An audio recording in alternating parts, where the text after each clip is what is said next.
ওরে ভাই কি ভিউ দেখেন,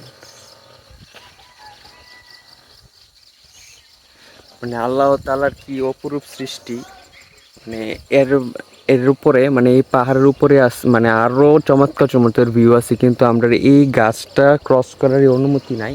তো ইনশাল্লাহ পরবর্তীতে উপরের জায়গাগুলা কেওক্রাডং, এরপরে আরো যে লেক ঝর্ণা ওইগুলো খুলে দিলে আমরা ট্রাই করবো আরো গহীনে যাওয়ার, আরো সুন্দর সুন্দর ফুটেজ তুলে ধরার। আপাতত বগালেক পর্যন্ত আসতে পারছি।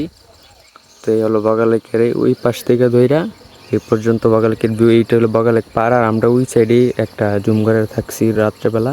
এই হলো আর্মি ক্যাম্প এই পাশে।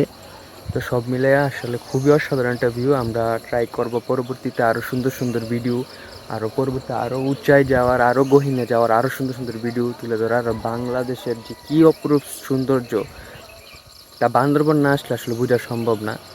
এক অবশেষে যতটুকু আমরা পাইছি, মানে যতটুকু খুঁজছে অতটুকুর মধ্যে আমরা আসছি। আপনারা আসবেন, ঘুরবেন, আর পরবর্তীতে ইনশাল্লাহ আরও গহীনে যাওয়ার ট্রাই করব। মানে এতটুকুই যে এত সুন্দর, আর মানে ভিতরে আরও কত সৌন্দর্য লুকায় আছে ওইটা আসলে না গেলে আসলে বোঝা সম্ভব না। তো ট্রাই করবো পরবর্তীতে আরও গহীনে যাওয়ার। তো আপাতত আমরা আসছি বগালেকে, এখানে আরও থাকবো। আমরা হয়তো আজকে রাত্রে আর একটু ওই পাশে আর একটু ভিউ পয়েন্টে থাকার চেষ্টা করব। পরবর্তীতে আমরা ইনশাল্লাহ আর 1-2 দিনের মধ্যে এখান থেকে ব্যাক করবো বাসার উদ্দেশ্যে আর কি।